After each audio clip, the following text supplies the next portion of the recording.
A nossa história já começa com poesia.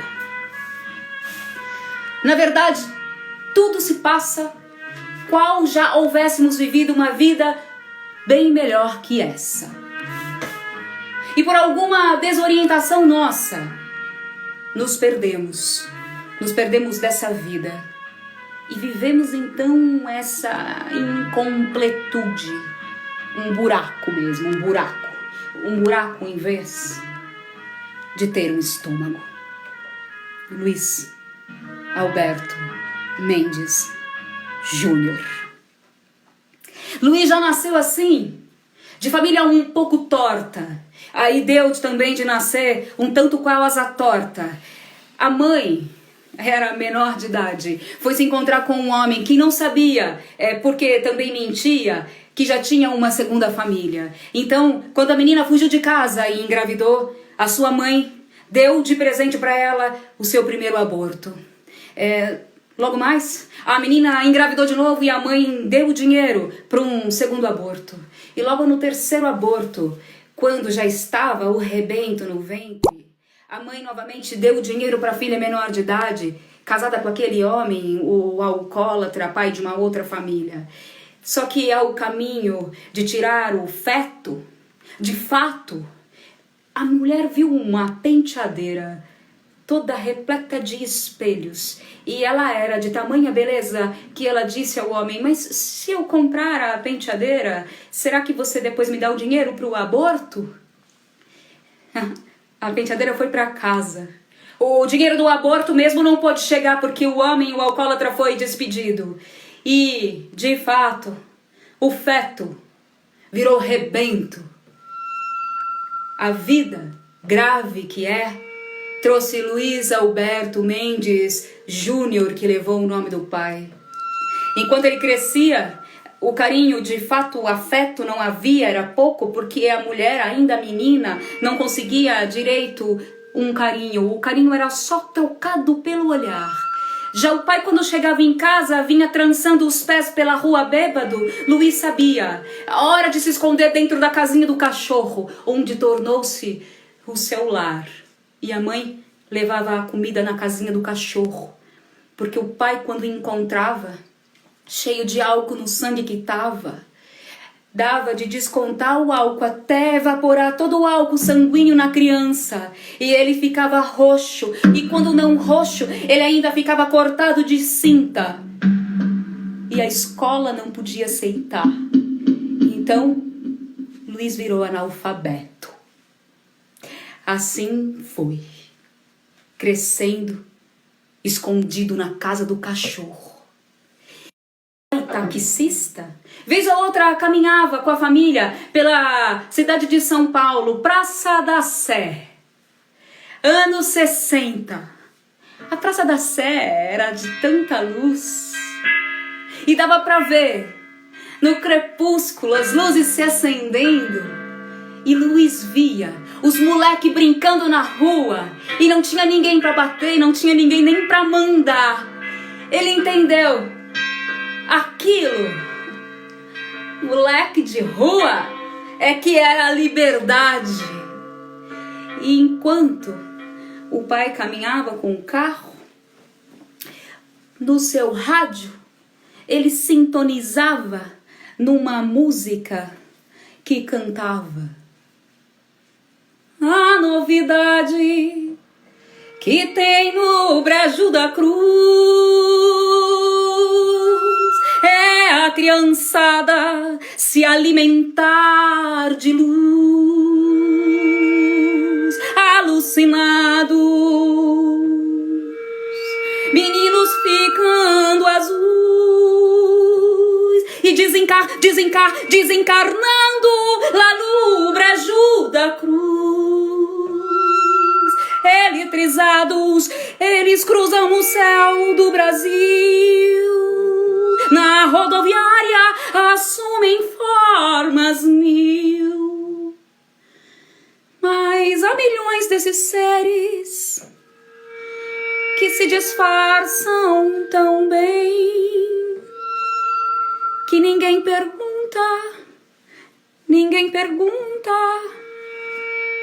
De onde essa gente vem? Luiz Alberto, com 11 anos, fugiu de casa.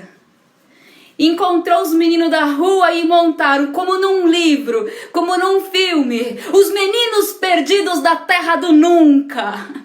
Ali não tinha pai para dizer, não tinha pai para bater, não tinha mãe para nada. Intime. Eles faziam da cidade os seus brinquedos. Enquanto algumas casas tinham um Lego, os meninos perdidos da cidade, da terra do nunca, da cidade nunca de São Paulo, usavam pedaços de pedra para poder se esconder, buraco se não bueiro para poder dormir em paz.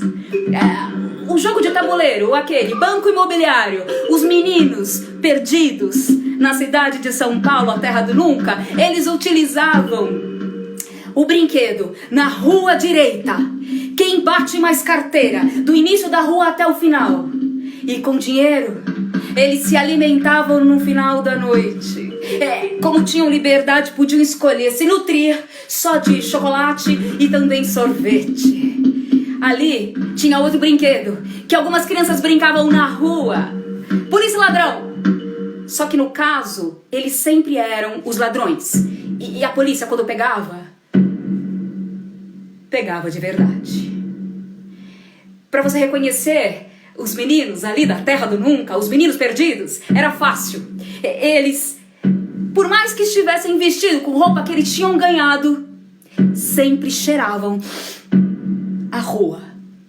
E os pés viviam descalços. Mas um dia pegaram Luiz por pequenos delitos e levaram ele para a então antiga FEBEM. Era os anos da ditadura do Brasil e naquela época, então a FEBEM não tinha muito professor, era mesmo organizado pela polícia militar. E quando ele chegou, já foi saudado com uma salva de tapas. Bater no corpo mesmo era uma coisa que sempre tinha. O corpo de Luiz já tinha tanta mancha que a cicatriz já não era possível se ver pela pele e também dava para se ver na alma. Ali houve uma vez um convite a Luiz. Havia um delegado, Dr. Fleury, o responsável por montar a Esquadrilha da Morte, tinha que dar uma aula e convidou Luiz para essa aula. Ele foi. Ali era uma oportunidade de chegar então à escola.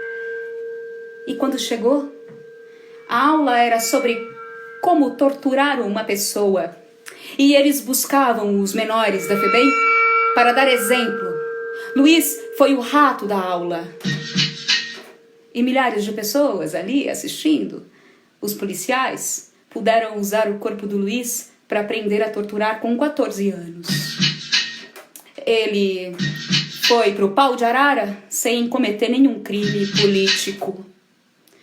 Quando ele voltou para a FEBEM, depois daquela noite com seu corpo doendo, ele teve que dividir o seu pedaço de colchão com o ódio, que foi tomando um tamanho do colchão bem maior do que o corpo do menino. A fuga era o único caminho. E assim a fuga se fez. Luiz, como dizia, ele era um bobo, ele não servia para nada, muito menos para roubar ou para assaltar. Na hora de fugir, era uma escada de meninos humanos. Então ele ficou o primeiro, dando apoio para os outros irem. Acontece que, como ele ficou por último, os primeiros subiram e pilaram um muro. Ele não pôde pular, ficou para trás.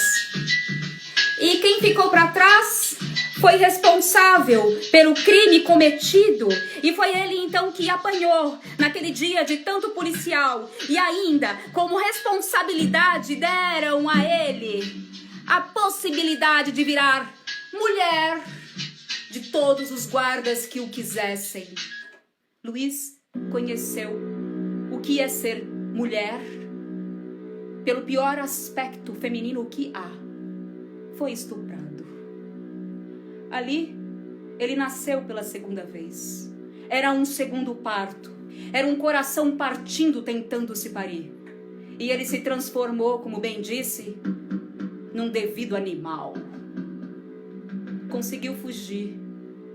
E quando fugiu, já era outro. Aí sim, já não era mais moleque. Estava pronto para o crime.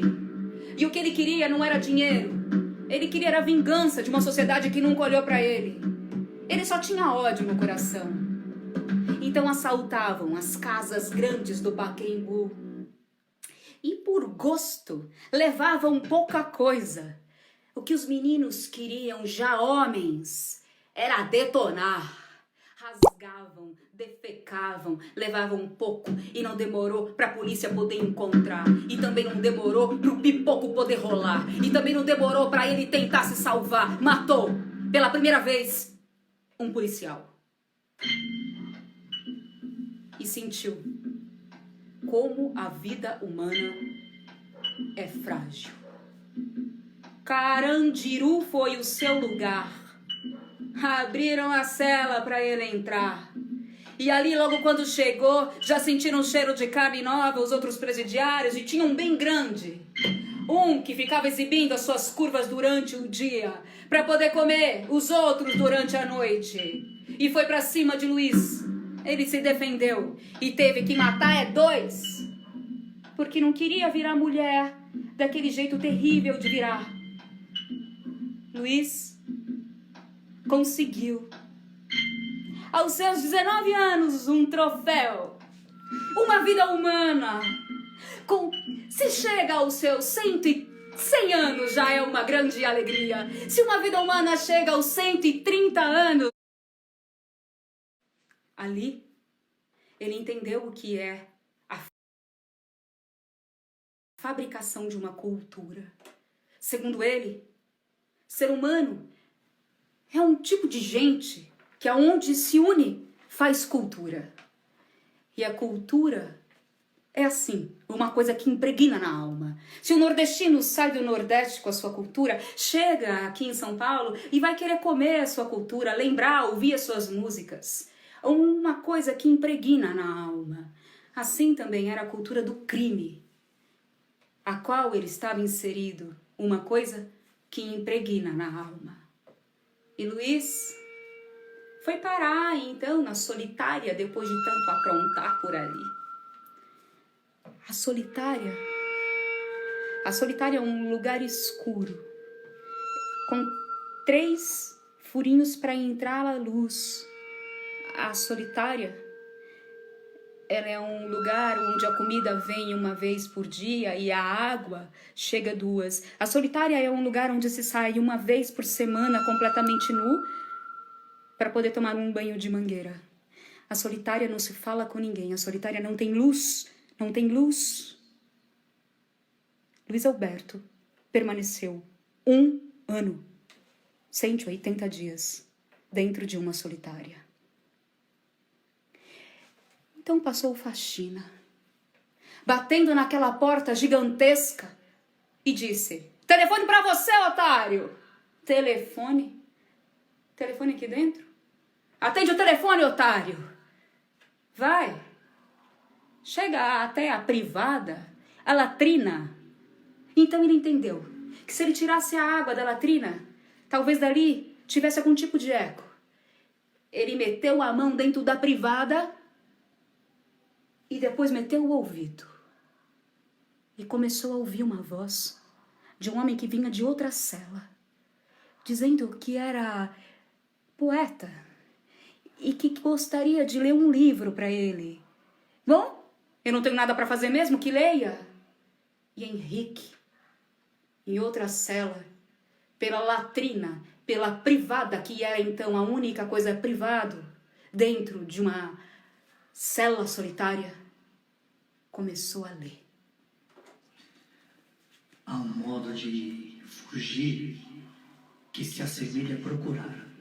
Eram 10 buracos. Certos pensamentos são como orações. Certos pensamentos são como orações. Há momentos em que, seja qual for a posição do corpo, a alma está sempre de joelhos. A alma está sempre de joelhos. Enquanto, por efeito de leis, costumes, proscrição social, forçando a existência em plena civilização, de verdadeiros infernos e desvirtuando por humana fatalidade, o destino por natureza divina, enquanto os três problemas do século, a degradação do humano pelo proletariado, a prostituição da mulher pela fome e a atrofia da criança pela ignorância, não forem resolvidos, enquanto houver lugares onde seja possível a asfixia social e outras palavras, enquanto sobre a terra houver ignorância e miséria, livros como esse não serão inúteis. Henrique leu para Luís Mendes, numa solitária, numa privada, Os Miseráveis de Victor Hugo. A cabeça de Luís Mendes explodia de imagens. Ele não sabia o que fazer com aquilo. E quando a porta então abriu, e ele viu, reconheceu e olhou pela primeira vez a imagem de Henrique, que ele só conhecia a geografia da sua voz, viraram amigos. Henrique deu a ele um livro de presente e ele trocou de cela. Levou com ele o livro. O livro ficava num canto, Luís num outro. Eles se olhavam e o livro era como uma esfinge. Decifra-me ou eu te devoro. Analfabeto que era, como podia ele decifrar um livro? Então Henrique ajudou. Disse para ele: nós vamos escrever uma carta para sua mãe, mas tem que ser com a sua letra. Eu escrevo, você copia e manda. E aos poucos, bem aos poucos, ele ia copiando a letra do Henrique e aprendendo a escrever. E aos poucos, ele foi se fascinando com tamanha paixão pelos livros, que já não podia mais viver. Quando a cela abria pela manhã, ele tomava o seu café e corria à biblioteca. Henrique lhe deixou uma lista de livros, dizendo: vá direto a esses. A lista continha de Maurício de Souza, Camões, Clarice Lispector. Ele lia de tudo. Ali, ele só queria ler. E quando dava o toque de recolher, ele ia para a cela. Às vezes conseguia negociar um toco de vela. E à noite, enquanto a vela não acabasse, ele não parava de ler. E quando não tinha vela, o guarda noturno lá fora usava um canhão de luz e passava para ver se tinha gente fugindo. Esse canhão entrava com a luz dentro da cela, e com essa luz, que era como um farol numa ilha, Luís pegava o seu livro e acompanhava a luz, como um náufrago. À noite, procura a luz de um farol noturno em alto mar. Um dia, Henrique, o poeta, ganhou a liberdade. Se despediu do Luís, deixando 20 livros para ele de presente. E não demorou muito. Era a cultura do crime. Henrique voltou para o crime e foi preso. E depois foi morto. Quando Luís descobriu que o amigo tinha morrido, aprendeu a escrever palavra. Dizia ele, com as próprias palavras de poeta: a tristeza vira texto quando ela principia. Depois transforma-se em canto quando a tristeza se aprofunda. Mas, quando chega ao seu ápice, tristeza vira poesia. Aí então, que botaram na cabeça dele outras ideias poetas. Era o ano de Francisco Mouro, que começou a colocar um projeto de humanização dentro dos presídios humanos. Então, veio outro, Dom Paulo Evaristo Armes. Esse conheceu a mãe de Luís e disse que o menino tinha que continuar estudando. E assim foi. Foi o Mouro que construiu uma ideia de que sim, os presidiários teriam direito a ir à faculdade. Faculdade? Ele não tinha nem o primeiro grau. Então, em 79 lançaram a lei. E um ano depois, ele já tinha conseguido o seu diploma do primeiro grau. Mais um ano estudou à distância e conseguiu o diploma de segundo grau. E ali, o Dr. Paulo Evaristo, junto com a mãe, convenceram os delegados de que ele poderia prestar o vestibular. Escolheu a PUC de São Paulo. E no dia do vestibular, fez a prova. Na saída, havia uma repórter da Rede Globo que lhe dizia, porque ficou sabendo que era um caso de um homem presidiário prestando o vestibular da PUC, lhe perguntou se tinha sido fácil a prova. E ele respondeu, como um poeta que só pode ser sincero, sim. Ela riu. E a Rede Globo teve que depois dar a notícia. Luiz Mendes foi um dos primeiros colocados em Direito na PUC de São Paulo. E em 1º de março de 84, o Carandiru teve que abrir as suas portas para um estudante passar às 6 da manhã e chegar à PUC para a sua primeira aula. Aquilo, para o Luiz, era o horror e a maravilha, porque a realidade era muito difícil para ele. Eram aquelas pessoas tão ricas, tão bonitas, 30 anos sem ver uma mulher na frente, e aquelas mulheres lindas, aqueles homens bebendo cerveja, aquele professor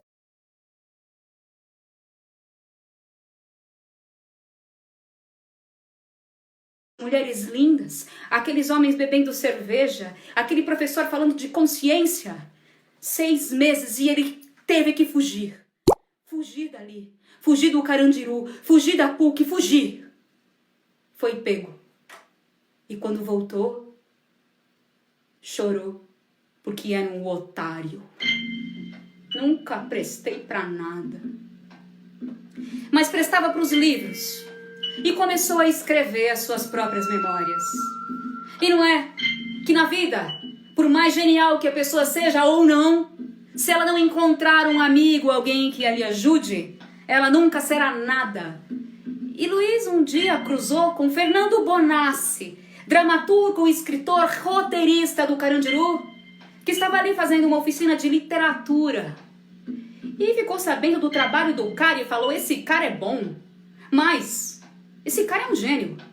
Pediu para ler as coisas dele e depois marcou uma conversa com o Dr. Drauzio Varela, Bonassi e Luiz Mendes, que já chegou com uma dor, primeiro teve que ser medicado e depois foram falar de assuntos de trabalho.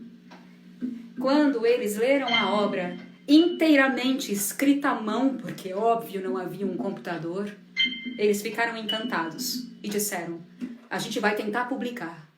Mas não prometeram, porque segundo o doutor Varela, Drauzio Varela, não se pode prometer nada dentro de um presídio. Passaram uns meses e a Companhia das Letras mandou resposta. Vamos publicar. Ele não tinha nem CPF para dar para publicar um livro. Publicaram. O tempo passou e o Carandiru teve que novamente abrir as suas portas. Porque dali, aquela noite de gala, Luiz Alberto Mendes foi chamado. Ele não saiu presidiário, ele saiu escritor e ganhador do Prêmio Jabuti, o grande prêmio da literatura. Chegou como presidiário, como escritor, com a sua vida que ele era. Ele que dizia, eu não sou filho do diabo. Eu sou filho de um pai chamado violência e de uma mãe chamada miséria. Ali, ao lado de Bonassi, com o seu prêmio, começou o seu terceiro parto, um novo rebento. Um rebento que só sabia ler. Como ele dizia, ele queria ser nobre e elegante como os livros. O escritor queria ser um livro. No meio das suas saídas, ele conheceu uma mulher, entre indas e vindas, e fez um filho. Então teve que começar a trabalhar dentro do presídio. Virou professor, alfabetizou milhares de pessoas lá dentro. E depois virou coordenador de uma escola dentro do presídio. E um dia, um policial bateu à sua porta. A porta, aqui no caso, é só a porta de uma cela mesmo. Arruma suas coisas. Você foi liberado. Liberado eu? Deve ser o cara do lado. Eu tenho mais de 130 anos de prisão. Arruma suas coisas. Sai daqui logo antes que eu desista. Você foi liberado. Liberdade. Aquela palavra que ele só conhecia assim de assunto de longe, nunca foi lhe apresentada à vista. Ele saiu de lá poeta, com mais de obras escritas.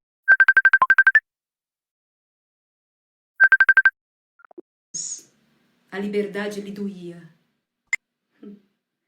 Luiz Alberto Mendes, este homem, escreveu outros livros. E foi indicado mais uma vez ao Prêmio Jabuti. Ele ganhou mais de uma vez prêmio pela sua literatura. Virou professor. Continuou trabalhando com os presidiários.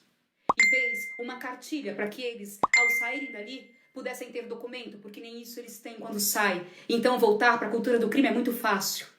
Ele batalhou até o fim.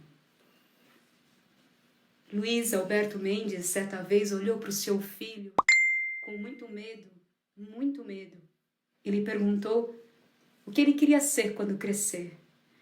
Se arrependeu da pergunta, depois gelou. O filho olhou para o pai e disse: Pai, eu vou ser escritor que nem você. Ali ele disse: Agora, Deus, agora você já pode me levar. Luiz Alberto Mendes enfrentou um câncer. Luiz Alberto Mendes enfrentou muita porrada. Luiz Alberto Mendes enfrentou o preconceito quando virou somente um escritor. Luiz Alberto Mendes enfrentou uma sociedade e enfrentou a morte muitas vezes. Em abril de 2020, então, ela veio lhe buscar. E ele, com seus olhos já cansados, fechou os olhos para nunca mais acordar. Não se sabe dizer se quando a gente falece, a memória esquece toda a dor humana que conseguiu avistar um dia. Mas o que se sabe é a poesia que fica.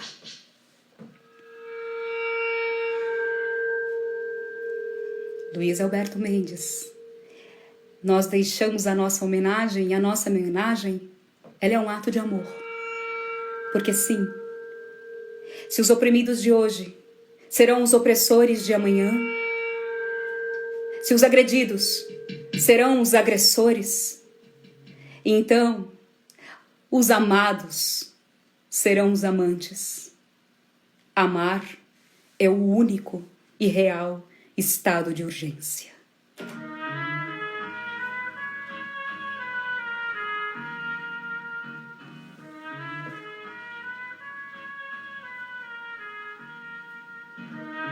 Com essa poesia, eu encerro a minha homenagem a esse grande escritor, a esse grande poeta.